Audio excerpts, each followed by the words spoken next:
At the risk of great personal harm and almost certain embarrassment, I am going to try to run through the main obstacle of the World Cross Country course in Belgrade, which is this set of hay bales. And been debating here with friend of Let's Run, Carl Dennehy, the best approach to take, whether just to attack them straight on and hurdle them, to weave in between them, or there is a third technique which Carl is actually going to teach me that maybe I can only hurdle one of them if I take it at an angle. So I'm going to try all three. We've set up a little course, see which one's the fastest route. I don't have my running shoes with me. This is a par de foul on my part, so it's not going to be the best preview of how the athletes will face it, but I am going to try to go through at chapter guy pace. So hopefully no wipeouts, and we'll see which approach proves the quickest. So let's get to it.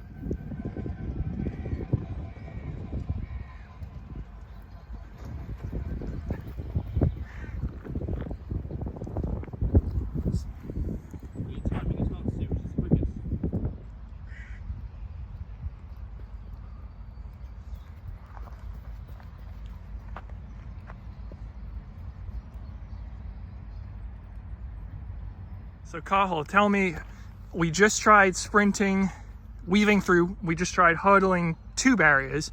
Now you're going to tell me this third technique. How does it work? There's a new technique. It was one of the under 20 American women pointed this out yesterday. Okay. You start on this side, come along that side, and then you weave diagonally so you don't have that braking effect of zigzagging, and then you just jump one of the hurdles and stay on the right side over the bridge. Okay, that's going to be the final technique we try.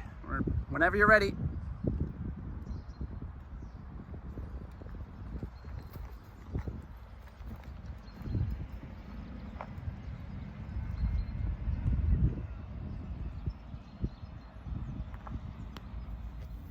Okay, so we've tried all 3 techniques, and the fastest one was hurdling both hay bales, but with a caveat. I was going close to all out just to make sure I had the velocity to clear both hurdles.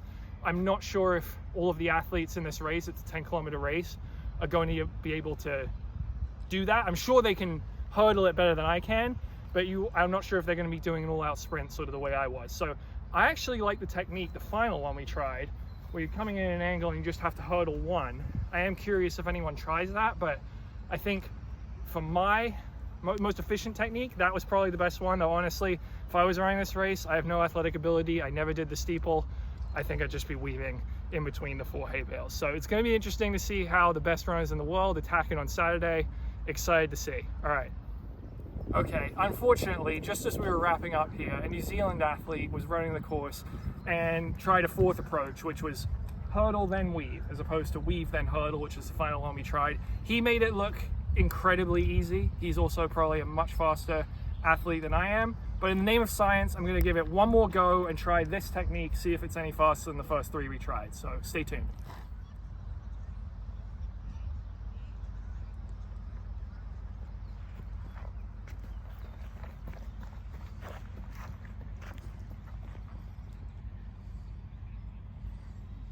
Okay.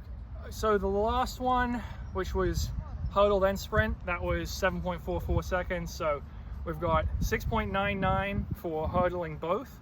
We've got 7.13 for hurdle, sorry, 7.33 for sprinting and then hurdling. We've got 7.44 for hurdling and then sprinting, and then we've got 8.1, Carl? Or yeah, for weaving in between.